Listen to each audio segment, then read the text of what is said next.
Dia 3 de março. Santa Cunigundes, 1039. Filha de Sigefredo, conde de Luxemburgo, e de sua mulher Edwiges, nasceu Cunigundes pelos fins do século X.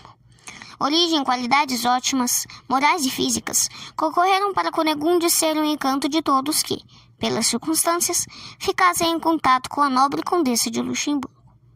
Tendo desde a mais tenra infância uma inclinação declarada para as coisas santas, não é para admirar que no coração lhe surgisse o desejo de dedicar-se ao serviço de Deus e de Maria Santíssima, em perfeita castidade. Deus satisfez-lhe este desejo de um modo que parece uma maravilha da graça divina.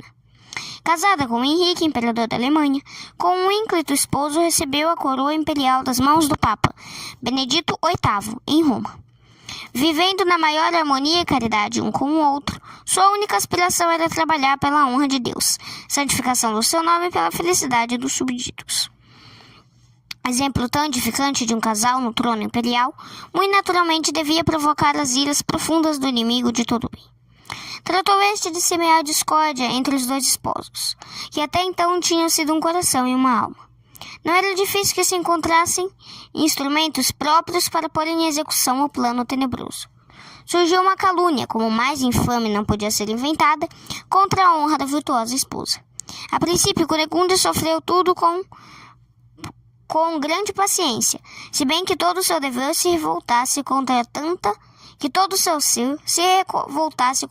maldade. Mas quando viu que o mal tomava vulto, que o caso ia assumir proporções de grande escândalo, quando o próprio esposo, atormentado pelo que ouvia, chegou a externar-lhe dúvidas, Cunigundes fez uma declaração pública, desfazendo por completo todas as suspeitas, obrigando assim os caluniadores ao silêncio. Em testemunho de sua inocência, invocou o juízo de Deus, mandando pôr no chão relhas em brasa. Depois de ter elevado o espírito a Deus, andou descalço sobre os ferros, sem que os pés mostrassem o mais leve ferimento. Todos que viram este milagre ficaram convencidos de sua santidade, e o esposo prostrou-se-lhe aos pés pedindo perdão da facilidade com que dera crédito às infames acusações. Um ano depois da morte do imperador, Cunigundes apresentou-se com toda a pompa na igreja do convento de Kaufungen, que fundara para assistir à solene sagração do mesmo. Estavam presentes a corte e todo o clero, logo após a sagração da igreja. Cunigundes ofereceu à mesma uma partícula do santo lenho. Depois do evangelho, se despiu dos ornatos que trazia e recebeu do bispo um hábito feito por suas próprias mãos. Deixou que lhe cortasse o cabelo e cobriu a cabeça com um véu, e assim foi pelo prelado entregue à comunidade. Este dia foi para Cunigundes o mais feliz da vida.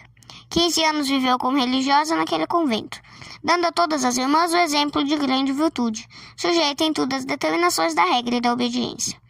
O convento possui riquíssimos paramentos feitos pela santa. Cunigundes morreu em 3 de março de 1039.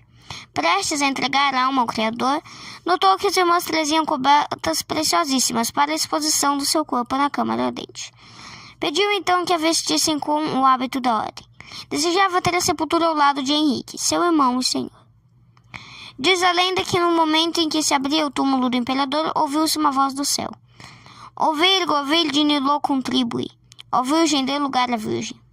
E o sarcófago que continha o cadáver de Henrique movera-se para um lado, como que para dar lugar ao corpo da esposa. Este túmulo foi glorificado por numerosos milagres. Papa Inocêncio III canonizou em 1200. Reflexões. Santa Cunigundes serve de exemplo aos cristãos, mostrando-lhes como devem proceder, quando vil calúnia os ataca e persegue. A Santa Imperatriz, ofendida no que lhe era mais caro, sofreu calada e só se defendeu quando o dever o exigia, para evitar grande escândalo. Deus mesmo se incumbiu de provar a inocência de sua fiel serva, e esta, longe de procurar vingar-se, perdoou de coração aos caluniadores. Santa Cunigundes outra coisa não fez senão imitar o exemplo do Divino Mestre, que, sendo injuriado, não injuriou, sofrendo, não ameaçou.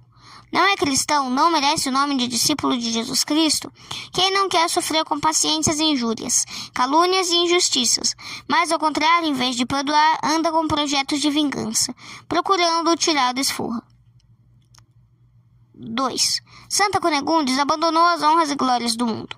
Entregou o corpo a duras penitências. Fazia os trabalhos mais humildes, visitava os doentes, dividia o tempo entre orações, jejuns e obras de mortificação. Levava uma vida de penitência. Ela que era inocência e cuja virtude era ilibada.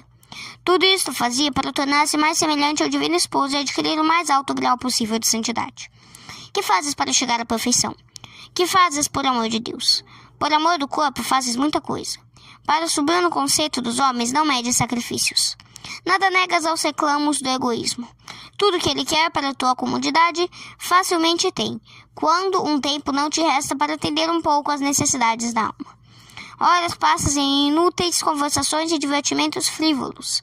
As orações são feitas às pressas, com 1000 distrações, com guisnais inequívocos de fástio e de mortificações, de penitências nem sombra se vê. Santa Cunegundes era de opinião que o céu não se alcança sem trabalho, sofrimento, penitência e oração.